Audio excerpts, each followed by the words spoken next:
6장까지는 그 프로세스에 대해서 그리고 프로세스의 연관해서 나타나는 여러 가지 현상들과 이슈들에 대해서 설명을 했다면 7장부터는 이제 메모리입니다. 그러니까 프로세스, 여태까지 얘기했던 그 프로세스는 CPU에서 일어나는 작용들을 이제 설명을 한 거죠. 하드웨어적으로 얘기하면. 그러니까 CPU라는 하드웨어에 연관돼서 수행되는 가장 직접적으로 그런 소프트웨어 구조가 프로세스였던 거죠. 그런데 7장부터는 이 메모리라는 게 있습니다. 그러니까 CPU 옆에 메모리가 있죠. 그래서 그 메모리를 어떻게 관리할 것이냐에 대한 이제 이슈가 되겠습니다. 그 문제거리가 될 텐데, 그거를 이제 그 구현해 놓은 게, 그거에 대한 동작들을 마련해 놓은 게 있습니다. 그래서 이제 운영체제에서 그 메모리 관리에 대해서 메모리를 어떻게 관리할 건지, 그러니까 우리는 뭐 4기가다 8기가다 이렇게 메모리를 달게 되면 그냥 사용하고 있지만, 실제로 그 운영체제는 그 사이에서 편리하게 사용하고 또는 보호를 해주고 이런 그런 여러 가지 기능들, 여러 가지 역할들이 들어가 있습니다. 그게 이제 메모리 관리고, 예를 들어서 이제 4기가다 메모리가, 그런데 프로그램이 요구하는 게 5기가다. 그럼 이제 수행을 못 하잖아요. 그런데 그 프로그램이 5기가를 요구할 때 메모리가 4기가라 할지라도 수행될 수 있는 방법이 8장에서 배우는 가상 메모리 방법입니다. 그래서 가상 메모리 방법은 뭐냐면, 이 메모리, 실제로 있는 메모리하고 디스크하고 이렇게 잘 조화롭게 운영을 해서 그 더 많은 메모리를 사용할 수 있게, 더 많은 메모리 공간을 사용하는 것처럼 만들어주는 겁니다. 그게 바로 가상 메모리 기법입니다. 가상 메모리 기법. 그러니까 우리가 그 메모리 사용하던 그 메모리가 있고, 그거보다 더 많은 공간을 사용할 수 있게 해주는 게, 논리적으로 더 많은 공간을 사용할 수 있게 해주는 게 가상 메모리가 되겠습니다. 가상 메모리. 8장에서 이제 가상 메모리에 대해서 배우고요. 그 가상 메모리 기법에는 뭐 요구 페이징이라든지 또 페이지 할당 알고리즘이라든지 프로세스 적재 정책 뭐 이런 것들이 있습니다. 그래서 이제 그런 것들에 대해서 배우게 되겠습니다. 그 다음으로 9장 입출력 시스템입니다. 그러니까 지금 바로 9장 전까지 8장까지는 CPU하고 메모리에 대한 이제 어떤 것들, 그 연관된 그런 운영체제가 하는 일들, 그런 것들에 대해서 역할들, 프로그램의 어떤 정체성들, 그런 거에 대해서 했다면 9장에는 이제 입출력 시스템입니다. IO 시스템, 인풋 아웃풋 시스템에 대해서 이제 배우게 됩니다. 그럼 이제 가장 큰 게 뭐가 있습니까? 디스크 같은 거 있죠. 디스크. 그래서 이제 그런 디스크 기법 배우고, 그 다음에 10장엔 파일 시스템, 그리고 11장엔 네트워크 개관, 12장엔 보안, 13장엔 그 운영체제의 예로서 유닉스를 배웁니다. 유닉스. 여러분들이 운영체제 하면 생각나는 운영체제가 뭡니까? 윈도우죠. 윈도우. 그런데 실제로 윈도우의 모체가 됐던 도스가 있었죠. 도스. 여러분이 그 세대인지는 모르겠는데, 디스크 오퍼레이팅 시스템. 준말로 도스, DOS, 디스크 오퍼레이팅 시스템, DOS, 이니셜을 따가지고 이제 그거였는데, 실제로 그 부분들을 보면은 그게 유닉스가 최초의 운영 체제이자 가장 큰 범위를 가지고 있습니다. 그래서 그거의 기능들을 따와서 어떤 라이브러리 형태로 정리한 게 윈도우 정도 아닌가 이렇게 생각을 해봅니다. 그래서 이제 우리 운영 체제를 배우는 사람들은 유닉스를 기반 샘플 시스템으로 해가지고 예제 시스템으로 해서 많은 이해를 하고 있습니다. 근데 우리가 이번 학기 주되게 공부할 것들은 실제로 8장까지가 되게 이제 중요하게 다뤄지겠습니다. 그러니까 1장서부터 3장서부터 해서 4장, 5장, 6장, 그리고 7장, 8장까지가 주되게 이제 공부하는 그 9장 정도까지가 주되게 이제 언급하는 시스템이고, 실제로 10장부터는 다른 교과에서 주로 다뤄주게 됩니다. 그래서 간략하게 하던지, 그래서 주되게는 우리가 9장까지만 이렇게 공부를 하는 걸로 이렇게 생각을 하시면 되겠습니다.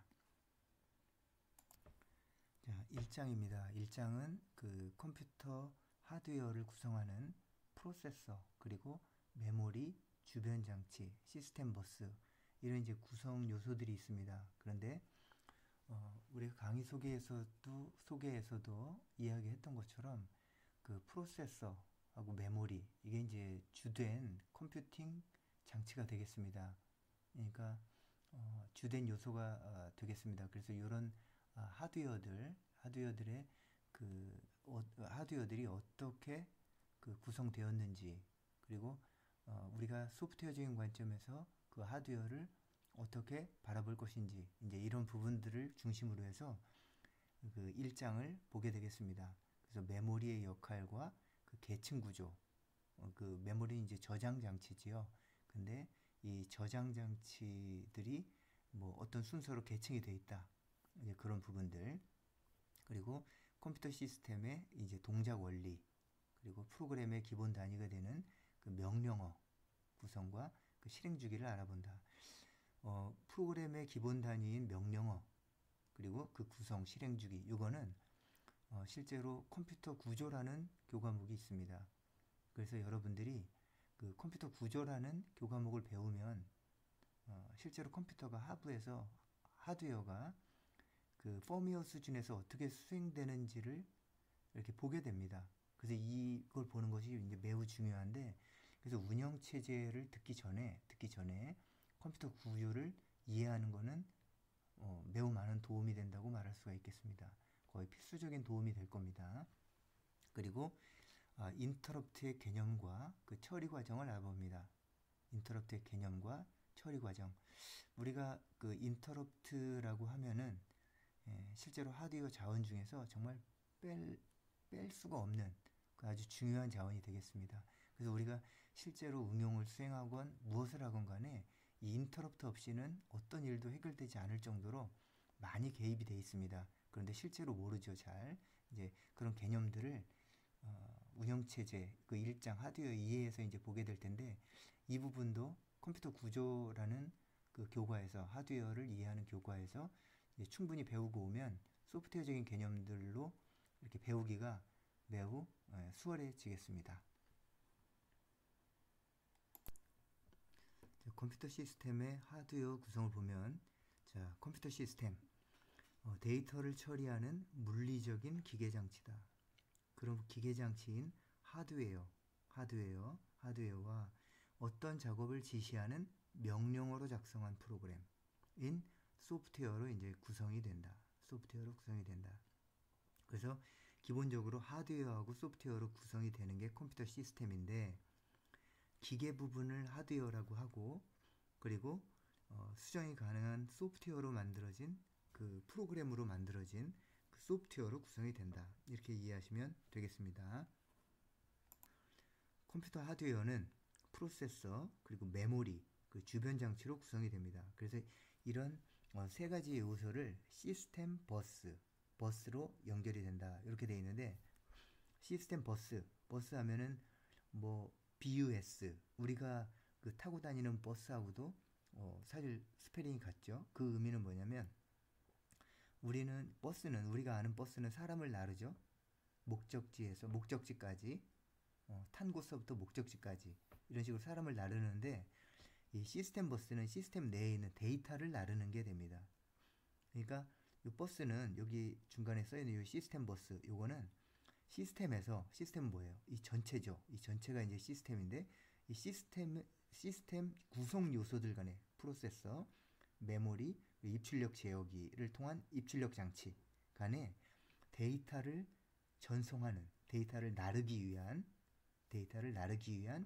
버스다, 이렇게 이해하시면 되겠어요. 그래서 뭐 길이 나 있고 버스가 돌아다니는 것처럼, 실제로 물론 이제 요거는 이제 하드 와이어드 된 전력선이겠지만, 그 상에서 그 데이터들을 나르는 통로가 되는 게 시스템 버스다, 이렇게 이해하시면 되겠어요. 그리고 그 세 가지 아주 큰 요소로 구성이 되는데, 첫째는 가장 중요한 프로세서, CPU가 있죠. 물론 이제 세 개 다 무척 중요한데, 그 중에 이제 중요한 역할을 하는 프로세서 CPU가 있습니다. 그래서 CPU는 Central Processing Unit이죠.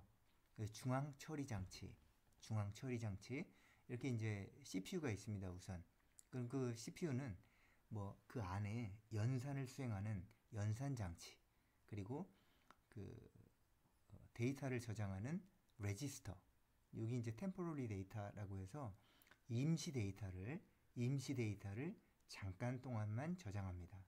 그러니까 연산의 결과나 제어의 결과로 생긴 데이터들을 잠시 저장할 수 있는 그런 기억 공간, 레지스터라고 합니다. 레지스터. 그래서 연산 장치, 제어 장치, 레지스터로 구성된 Central Processing Unit, 중앙 처리 장치, 말해서 프로세서라고 얘기하죠. 프로세서. 그러니까 프로세스를 하는 주체가 돼서 프로세서입니다. 프로세서 장치가 있고, 그 다음에 메모리 장치가 있습니다. 메모리 장치. 메모리 장치는 램으로 이제 구성이 돼 있겠고요. 여러분들이 그 컴퓨터 살 때 뭐 i5다, i7이다, i9이다 뭐 이렇게 하면은 그게 이제 CPU가 되겠어요.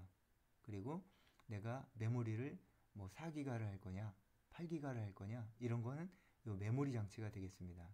그래서 이 메모리 장치에 수행을 할 때 메모리 장치의 기억을 저장을 해 놓은 다음에 여기서 읽어다가 CPU에서 수행을 하게 됩니다. 메모리 장치에 저장한 다음에 읽어다가 프로세서에서 수행하게 됩니다. 이런 절차로 되겠습니다. 뭐 여러분이 이렇게 생각할 수 있겠죠. 요 밑에 입출력 장치, 입출력 제어기에 붙어 있는 요 USB 메모리나 디스크, 하드 디스크가 있죠. 여기에 저장해 놓고 수행하는 거 아니냐 이렇게 생각할 수가 있겠죠. 뭐 CD-롬 같은 거, 게임 CD라든지 뭐 프로그램 같은 것들 디스크에 저장해 놓고 수행하니까요. 그런데 실제로 그 연구 기억 장치인 디스크나 CD-롬, 그리고 USB 메모리, DVD 이런 데다가 저장은 해 놓습니다. 그런데 실제로 CPU가 그걸 가지고 연산을 하려면, 동작을 시키려면 여기 그 주변 장치에 있는 그 스토리지에 있는 그 저장된 것들을 실제로 입출력 제어기를 통해서 읽어다가 램에 올려야지만 CPU에서 처리할 수가 있습니다. 그러니까 물론 여러분들이 저장은 디스크나 DVD나 CD-롬, USB 메모리에 하겠죠. 그런데 실제로 수행을 하게 되면 얘네들이 다 램으로 적재가 돼서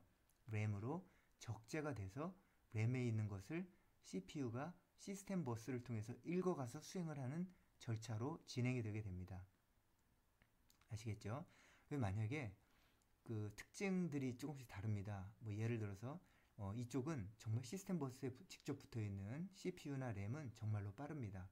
대신에 컴퓨터를 끈다, 턴 오프, 껐다, 파워 다운 시켰다. 그러면 이 레지스터에 있는 데이터나 램에 있는 데이터들은 휘발성입니다. 휘발유처럼 날아갑니다.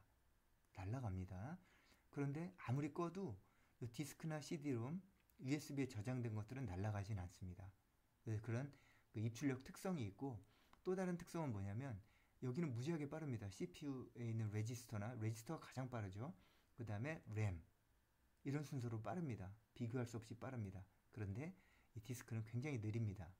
하여튼 이런 특성적인 특성이 있는데, 특성과 같은 그런 특징들이 있는데, 여하간 그런 조화를 묶어주는 게 시스템 버스입니다. 그래서 CPU가 있고 메모리가 있고 입출력 장치 제어기가 있습니다. 그 중에는 우리가 잘 아는 디스크, USB 메모리가 있겠죠. 여기에 있는 데이터들을 입출력 제어기를 통해서 읽어오게 되면 시스템 버스를 통해서 전송을 하게 되고 그 전송된 데이터들이 CPU와 메모리의 동작으로 수행을 하게 된다. 이렇게 컴퓨터 하드웨어를 이해하시면 되겠습니다. 그래서 우리가 1장서부터 6장까지 배우는 그 프로세스에 연관된 것들은 이 CPU 내에서의 동작을 이제 주로 배우는 거고, 그 다음에 메모리 관리나 가상 기억 장치, 가상 메모리 관리, 그건 이제 메모리에 대해서 배우게 됩니다. 그리고 그 이후에는 입출력 장치에 대한 언급이 되는 겁니다. 이게 이제 이 세 가지 요소가 프로세서, 메모리, 입출력 장치, 이게 그 컴퓨터 하드웨어의 그 구성 요소로, 그 운영체제 입장에서 본 구성 요소로 생각하시면 되겠습니다. 프로세서, CPU, 중앙 처리 장치, Central Processing Unit이라고 합니다. 컴퓨터 하드웨어 구성 요소 중에서 운영체제와 가장 밀접한 관련이 있습니다. 물론 메모리도 밀접한 관련이 있긴 하는데, 요 그 CPU 부분은 프로세스하고 프로세스의 수행과 매우 밀접한 관련이 있습니다. 그러니까 메모리는 메모리 관리, 그리고 프로세스는 이 프로세서하고 관련이 많습니다.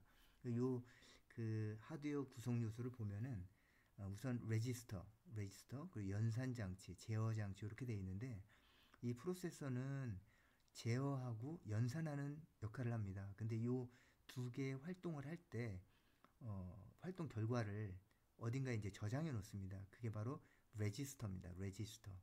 플립플롭으로 이제 구성되어 있죠. 하드웨어적으로는 레지스터에 이제 저장하거나 읽게 되는데, 그런 부분들을 이제 감당하게 됩니다. 그리고 이쪽으로 이제 데이터 부분이다, 그리고 여기를 제어 부분이다 해서 요 CPU의 연산의 결과, 제어의 결과가 시스템 버스를 통해서 in and out, 입출력이 됩니다. 나갈 수도 있고 다시 들어올 수도 있고, 이제 그렇게 그 데이터 흐름이 이제 그렇게 되겠습니다. 그래서 프로세서는 프로세스와 굉장히 이제 연관이 있는 하드웨어 장치다, 이렇게 아시면 되겠습니다.